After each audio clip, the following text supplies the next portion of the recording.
Hello मेरी YouTube family, नमस्कार। फिर से एक नए दिन की नई शुरुआत के साथ आज का ब्लॉग भी शुरू करते हैं। और आज की ब्लॉगिंग की शुरुआत फिर से अपने इन खूबसूरत पहाड़ों के बीच से शुरू हो रही है। और आज के ब्लॉग में मैं आपको फिर से पहाड़ की देवभूमि उत्तराखंड के इन खूबसूरत गाँव के एक संस्कृति और रीति रिवाज से रूबरू कराने जा रहा हूँ कि पहाड़ के देवभूमि उत्तराखंड के इन खूबसूरत गाँव में आज भी ये परंपरा जीवित है, जिसकी वजह से गांव नहीं बल्कि एक परिवार की तरह लगता है। आज मैं आपको ले जाने वाला हूं अपने इस गांव में हो रहे एक पितृ कार्य में, जिसमें संपूर्ण ग्रामवासियों को न्योता दिया जाता है और गांव वाले उस पितृ कार्य में सम्मिलित होते हैं। तो इसीलिए गांव नहीं लगता है, एक परिवार की तरह लगता है जब सारे गांव के मिलजुल करके एक पंक्ति में खाना खाते हैं, और वो भी जमीन में बैठ करके। तो यह रीति रिवाज हमारे देवभूमि उत्तराखंड के खूबसूरत पहाड़ों में ही आपको देखने को मिलेगा। इसीलिए देवभूमि उत्तराखंड के इन खूबसूरत पहाड़ को देवभूमि के नाम से जाना जाता है। तो आपको एक और नई रीति रिवाज पितृ कार्य से कैसा होता है और किस प्रकार से संपन्न किया जाता है और कैसे गांव वाले इस कार्य में अपना सहयोग देते हैं, एक और रीति रिवाज से रूबरू कराते हैं। तो आज का ब्लॉग काफ़ी इंटरेस्टिंग, काफ़ी मज़ेदार होने वाला है। बने रहे ब्लॉग में। तो चलते हैं पितृ कार्य में सम्मिलित होने के लिए। तो मैं जाग के रास्ते आ चुका हूँ। तो यहाँ से सीधे हमको जाग में जाना पड़ेगा। यहाँ से वो रास्ता जाग के ले जाता है और यहाँ बाएँ हाथ की तरफ मुझे जाना पड़ेगा। सामने पे जो घर है वहाँ पे कार्य निभाया जा रहा है। तो मुझे लगता है कुछ लोग तो आगे और मैं लेट हो गए क्योंकि मैंने थोड़ा नाश्ता किया था। तो लेकिन अभी तो टाइम काफ़ी है। तो चलते देखते हैं वहाँ क्या कार्य निभाया जा रहा है और क्या क्या काम चल रहा है। उस कार्य में हम भी हाथ बटाते हैं। अभी लगता है मुझे जो सब्जी खाने पीने की जो तैयारी होती है वही तैयारी अभी शुरू हो रही है। और एक घर हमारा ये भी है, ये सामने पे देखिए जो 2 कमरे दिखाई दे रहे ये भी अपना ही है। और बारिश की वजह से आप देखिए कितनी बारिश आई कल, पूरे खेत पूरे गीले दिखाई दे रहे होंगे आपको। सामने पे देखिए पूरे खेत में पानी भरा हुआ है। और यहाँ हमारी गुन्नी भी पहुँच चुकी है। गुन्नी क्या दिख रहा है?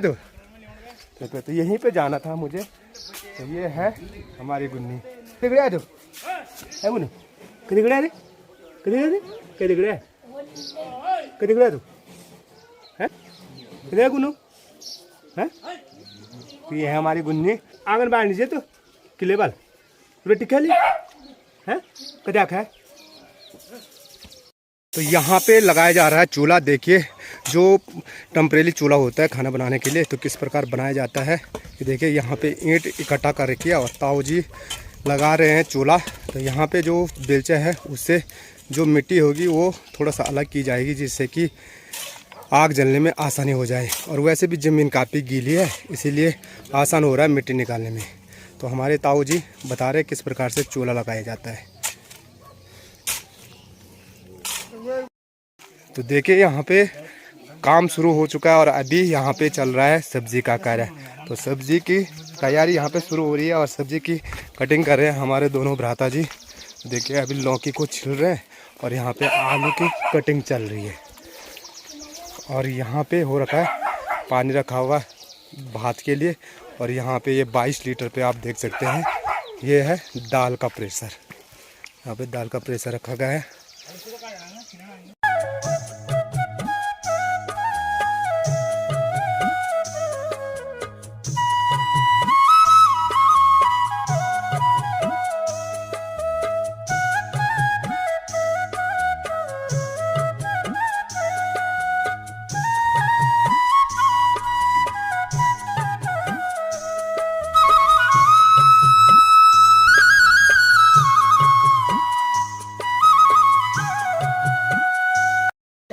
तो सब्जी कट के तैयार हो चुकी है हमारी।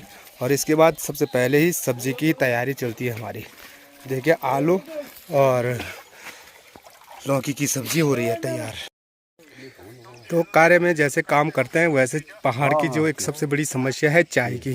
तो बिगर चाय के तो पहाड़ी लोग रह नहीं सकते हैं। तो यहाँ पे देखिए चाय भी हमारी बन के तैयार हो चुकी है और थोड़ा थोड़ा चाय का आनंद लेते हैं। इससे क्या हो जाता है कि थकान भी मिट जाती है और थोड़ा सा गपशप भी लग जाती है। यहाँ पे बैठे हैं सारे अपनी गपशप लगाते हुए। तो आज एक नए तरीके से हमको एक और नई मिर्च भूनने का मौका मिल रहा है। देखते हैं कैसी होती है।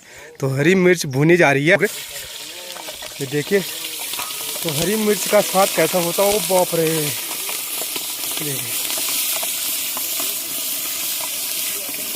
तो लाल मिर्च तो हमने हमेशा भुनी है, लेकिन आज पहली बार हम हरी मिर्च का स्वाद देख रहे हैं कैसे होगा ये। तो ये हरी मिर्च भुनी जा रही है।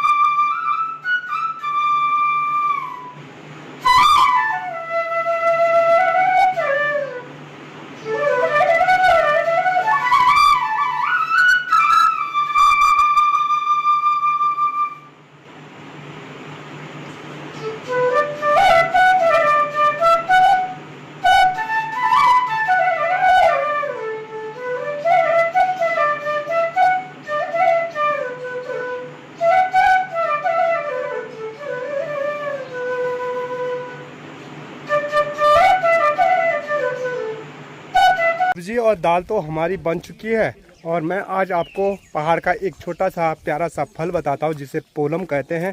तो आपको पता है वैसे पकने बैठ गया, धीरे धीरे पकने तो बैठ गए, लेकिन जो मैदानी क्षेत्र में पोलम होते हैं वो काफ़ी बड़े होते हैं। लेकिन हमारे यहाँ जो पोलम होते हैं वो छोटे छोटे और मीठे होते हैं और काफ़ी टेस्टी होते हैं। तो पोलम का पेड़ ले चलता हूँ मैं आपको। तो यहाँ से मुझे ऊपर जाना पड़ेगा। देखिए तो मैं निकाल देता हूँ पोलम। सबसे पहले आपको पोलम बता देता हूँ यहाँ। तो ये देखिए ये छोटे छोटे होते हैं हमारे पहाड़ के जो पोलम होते हैं ना पहाड़ी क्षेत्रों में। तो ये दूसरे वाले पोलम ये छोटे छोटे दिखाई दे रहे होंगे आपको, पर लेकिन टेस्टी बहुत ज़्यादा होते हैं। और पूरा पेड़ झुंक बना हुआ पोलम से। ही देखें कितने सारे पोलम लगे हुए हैं और जो पके हुए पोलम है थोड़ा सा यहाँ लगे हुए हैं। देखिए कितने प्यारे पोलम हैं। अगर आपको भी चाहिए पहाड़ के पोलम तो ज़रूर हमसे संपर्क कीजिएगा। तो चलो निकालते हैं हम एक दो। मालिक साहब यहाँ पे हैं खड़े हो के। तो चलो डांट भी पड़ेगी तो कोई दिक्कत नहीं है। हाँ। तो ये यहाँ पे से हम पोलम निकाल देते हैं। ये देखिए ओ बाप रे, जाना तो मुश्किल है ताऊ जी। जरा जरा पा कैसे न पड़ा। तो ये देखिए ये है पोलम। हाँ लो, तो ताऊ जी भी मांग रहे हैं पोलम, तो ताऊ जी को भी दे देते हैं हम एक दो पोलम। ताऊ जी अभी नहीं पका है, देख लीजिए खा लो कैसे हो रहे। आज तो अभी तो ले आदि को भी देता हूँ जल्दी आ। तो आदि भी मांग रहा पोलम। ये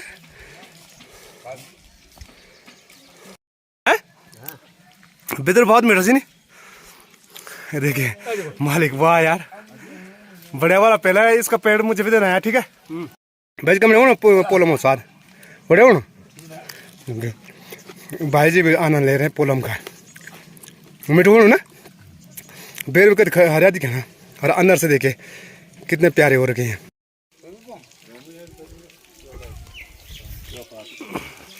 मीठो बात भी बनाना। अब हमारी यहाँ पे तैयारी चल रही है जिसे हम पितृ प्रसाद का जो प्रसाद कहते हैं, मीठा भोजन। तो वो ज़रूरी होता है पितृ प्रसाद में। तो ये देखिए यहाँ पे तैयारी हो रही है अब हमारी मीठा भोजन बनाने की, यानी मीठा भात। तो उसके लिए हमें डालडा की ज़रूरत पड़ती है और जो चावल होते हैं वो भिगोने पड़ते हैं। एक बार चावल भिगोने पड़ते, तो इस बाल्टी पे हमने चावल भी भिगोने के लिए रखे हुए हैं। ये देखिए ये चावल भिगो रखे हैं और उसके बाद इनको भुना जाता है एक बार। तो किस प्रकार से पितृ प्रसाद बनाया जाता है वो भी आज आपको दिखा देते हैं। तो डालडा डाल रखा है और पितृ प्रसाद में जिस चीज़ की ज़रूरत होती है, यहाँ पे देखिए नारियल होता है और तो यहाँ पे नारियल काटा जा रहा है, इसके साथ काजू और किशमिश और सौंफ डाला जाएगा। तो अभी तैयारी चल रही है मीठा भोजन बनाने की।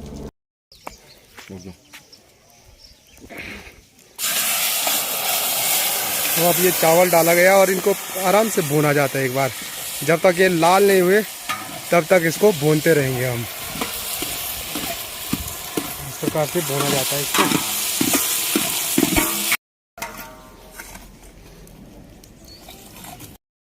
ये बन चुका है खुस्का। तो ये गुड़ का जो पितृ प्रसाद होगा, जिससे हम मीठा भात होता है, ये तैयार हो चुका है और अब इसमें पानी डाला जाएगा। उसके बाद होगा शुरू खाना का कार्यक्रम। तो अब तैयार है खुस्का। तो पंडित जी भी आ चुके हैं। तो अब पंडित जी के द्वारा भात बनाया जाएगा। तो अब हमारे पंडित जी द्वारा खाना की बनाने की तैयारी, यानी भात जो होता है वो पंडित जी के द्वारा ही बनाया जाता है। तो अब काफ़ी लेट में, हमारा लगभग 2 घंटे बाद ये पानी तो उबला ही है और अब तैयारी हो रही है भात बनाने की। बाकी हमने सब चीज़ तैयार कर दिया है। तो यहाँ पे पंडित जी के द्वारा बनाया जाएगा चावल। तो अब भात पूर्ण रूप से बन चुका है और खाना खाने की तैयारी भी होने बैठ गई शुरू, क्योंकि आसमान भी काफ़ी दिक्कत कर रहा, हो सकता है शाम को फिर कल की तरह बारिश आ जाए। तो यहाँ पे बैठ गए खाना खाने के लिए। तो ये देख सकते हैं, ये पूरा खेत है और इसी खेत के एक सीट यानी लाइन में बैठ करके खाना खाया जाएगा। तो पत्तल और पुणखे बांटे जा रहे हैं यहाँ पे।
तो इस प्रकार से पंडित जी द्वारा भोजन बांटा जाता है। और अभी पंडित जी के द्वारा जो हमने वो मीठा भात बनाया था, जिसे हम पितृ प्रसाद कहते हैं, तो वो अंत में बांटा जाता है। तो वो बांट दिया जा रहा है।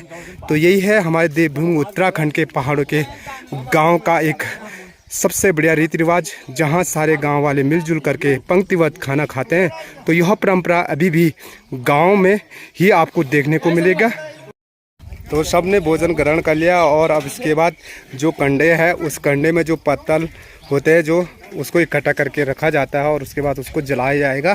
तो इस प्रकार से हमारा जो पितृ कार्य था वो संपन्न हो चुका है। और अभी जो स्कूल के बच्चे आएंगे उनको भी भोजन खिलाया जाएगा।